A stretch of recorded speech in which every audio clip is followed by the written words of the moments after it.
Just real quickly on the Gaza, how would you characterize the talks on a new hostage deal for a pause? Is that imminent?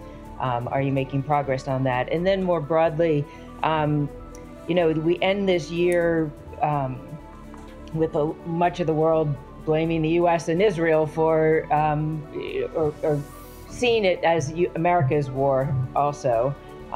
It's hurting America's image in the world. There's a stalemate in Ukraine and no new aid package. The fighting goes on in Sudan. I wonder if there's anywhere that you're rethinking strategy or have some ideas on how to change the dynamics on any of those conflicts. Thank you. Thanks, Michelle. On the question of hostages and a pause, this is something we'd very much like to see happen. As you know, we were instrumental in getting the first humanitarian pause that facilitated the release of 110 hostages. Israel has been very clear, including as recently as today, that it would welcome returning to a pause in the further release of hostages. The problem was and has been and remains Hamas. They reneged on commitments that they made during the first pause for hostage releases. And the question is whether they are in fact willing to resume this effort. But certainly it's something that we would welcome. I know that Israel would welcome, and I think the world would welcome. So we'll see what they choose to do. We remain very actively engaged in seeing if we can get a pause back on and hostages moving out again of Gaza. That's something we're on every single day. More broadly, I think what's important to always remember is that virtually none of the challenges we're dealing with are like flipping a light switch and you suddenly get total success in the course of a day, a week, a month, even a year. It's almost always a process and a constant effort to get to a better place. We were talking about Ukraine a short while ago. Very important to put this in context. As I said at the outset, if you look at where we were in February of 2022 and where we are now, well, February 2022, when the Russians went in, most people were predicting that they'd make very quick work of Ukraine and Putin would succeed in his goal of erasing it from the map and subsuming it into Russia. That has failed. And it's failed first and foremost because of the courage of the Ukrainian people, but also because of the leadership we provided in making sure with dozens of countries around the world that Ukraine had what it needed to succeed in repelling the Russian aggression. And now we're engaged in an effort to help Ukraine stand on its own 2 feet democratically, militarily, economically, not only dealing with the current challenge that Russia continues to pose, but setting it up for the long term. And a lot of very important and good work has been done and continues to be done on that. Militarily, we have 30 countries around the world now that are helping, including the United States, that are helping Ukraine build a future force, one that can deter aggression and defend against it if it comes in the future.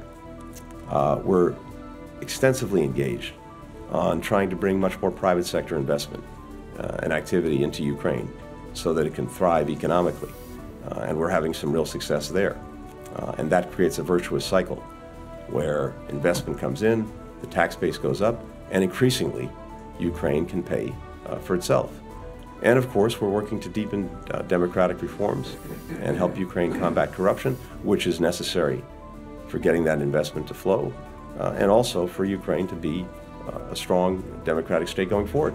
And as I mentioned, we just had the EU open accession talks. Now, all of that takes time. All of that takes effort, but we're in a place where not only have we helped Ukraine repel this Russian aggression, but as I said, we're putting it in a place where it can stand on its own, stand strongly on its own, and succeed and thrive in the future.